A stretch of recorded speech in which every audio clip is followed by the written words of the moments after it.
Bueno, soy Yoti de los 80 Pasan Factura y también de la Asociación Cultural del Disco Canario. La verdad es que lo que me lleva a acercarme a tiendas en las islas, bueno, en las islas y fuera también, por lo general siempre es a comprar discos canarios. El último disco de Tupperware, además editado por Keroxen, que siempre es de agradecer que nazcan nuevos sellos y que apuesten por los formatos físicos y sobre todo por el disco en vinilo, que es la debilidad de uno y es por lo que quizás estemos ahora mismo hablando de música gracias al formato físico en vinilo, ¿no? El nuevo boom que ha habido. Hay noticias siempre que me parecen agradables, que es cuando nacen nuevos grupos y editan en vinilo, o cuando hay personas que han nacido, han crecido y son lo que son gracias al formato y luego nos regalan auténticos trabajos maravillosos, pero sobre todo el gesto de Real Canario verlo de nuevo editando un nuevo disco después de sus etapas anteriores con discos en formato CD. Goodfellas es un grupo entre Tenerife y Gran Canaria. Sobre todo me gusta la idea de que se haya editado este disco con la banda ya desaparecida. O sea, un disco póstumo de una grabación que dejaron, que al final nunca se había editado. Yo creo que también es de agradecer y creo que además muy acorde con lo que era la banda. Es decir, no fue una banda que grabó en digital y ahora por la moda se edita en vinilo, sino que realmente editaron muchos singles de vinilo, editaron muchas cintas de cassette y yo creo que era de justicia que a título póstumo se editara este trabajo. La primera cinta de cassette original que compré fue además en el bar Los Camioneros, en el sitio para el norte, y me acuerdo que era esta. O sea, tengo el vinilo editado muchas veces, muchas diferentes ediciones, en diferentes formatos, y creo que es un disco maravilloso. O sea, es curioso porque claro, yo a pesar de estar dentro del punk venía quizás más cercano a lo que eran las corrientes anarcopunk y quizás los Pistols fue el peor ejemplo de lo que por lo menos en mi vida yo he entendido como punk, pero sin embargo musicalmente me parece un disco maravilloso. Años después, cuando descubrí el documental de pues todo el proceso que hay detrás del disco, me parece realmente sorprendente. O sea, entiendo por qué es tan grandioso el disco. Crash formaron su propio sello, Crash Records, que después hay muchísimas reediciones, que dentro de sus discos de vinilo, que ya digo que además montaron cooperativas, adaptaron el vegetarianismo, estaban en contra, o sea, del consumo de alcohol, al final decidieron hacer su propia cerveza. Es decir, eran elementos dentro del punk que a mí me hacían, antes de que llegara yo a conocer a Minor Threat, a conocer corrientes dentro del punk del 77, del 78, del 79, que apostaban por una vida diferente, pero siempre encontrando en el disco de vinilo no solamente una forma de difundir la música, porque realmente musicalmente pues te pueden gustar más o menos, pero yo creo que las letras o el arte de sus discos era maravilloso. Yo hablo de anarcopunk, hablo de filosofías de vida quizás que uno intenta adaptar y después por una auténtica aberración humana como es Gigi Allen siento una debilidad. Este disco en concreto que lo vi en Jumping Man me llama la atención porque tiene canciones acústicas, pero después también tiene esas canciones más de country del periodo de la prisión, y después tiene ya canciones con banda con los Stone Fox que me encanta. Y además me obligó un poquito a la gente de Latinoamérica a pedirles por favor que me tradujeran las letras para entenderlo. Luego entendí que mejor a Gigi Allen no es entenderlo, solamente escucharlo y disfrutarlo como muchísimas otras cosas en la vida. El disco de Familia Real para mí es una maravilla. O sea, este disco se grabó por un premio en el concierto en el Pub Lennon, aquí donde está ahora mismo, bueno, donde estuvo el Barrock, en la Avenida Trinidad. Se dice que este disco lo grabaron gracias a 7 puntos de ventaja sobre los otros grupos. Silver se hizo un pequeño corte en el antebrazo, le dieron 7 puntos y son los 7 puntos que él siempre se ha reído diciendo que son los que tienen de ventaja sobre el resto de las bandas.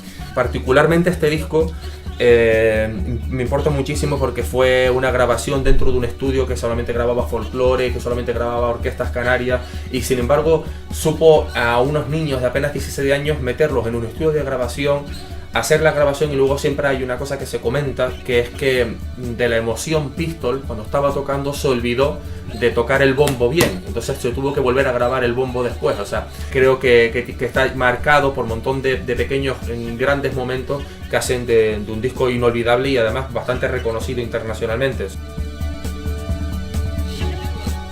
Cuando saqué esta colección, que fue pues, de música experimental de Canarias o algo así, pues está Due, que son 4 CDs, este de Quaxar, que eran de Gran Canaria, también de los años 80, está el cineasta Elio Quiroga dentro de este proyecto. Además me está brindando todo su apoyo para rescatar todas esas grabaciones, que son, realmente yo llego a las grabaciones de Quaxar o de Due por cintas de cassette. O sea, cuando yo descubrí las cintas de cassette de ellos, donde le daban tanta importancia, ¿sabes?, a los textos, donde cada pieza de 1 minuto les había costado tantísimo crearlo, sobre todo cuando estamos hablando de personas que estaban empezando con lo que era la informática, con lo que era la electrónica, y jugando un poco con lo que era la música o los conceptos que ellos tenían, que además estaban súper avanzadísimos con respecto a lo que se estaba haciendo en Madrid o Barcelona, con referencias evidentemente más de Esplendor Geométrico, otro grupo, pero sobre todo mirando hacia Alemania o Inglaterra en aquel momento. De arte moderno, recopilar esta grabación fue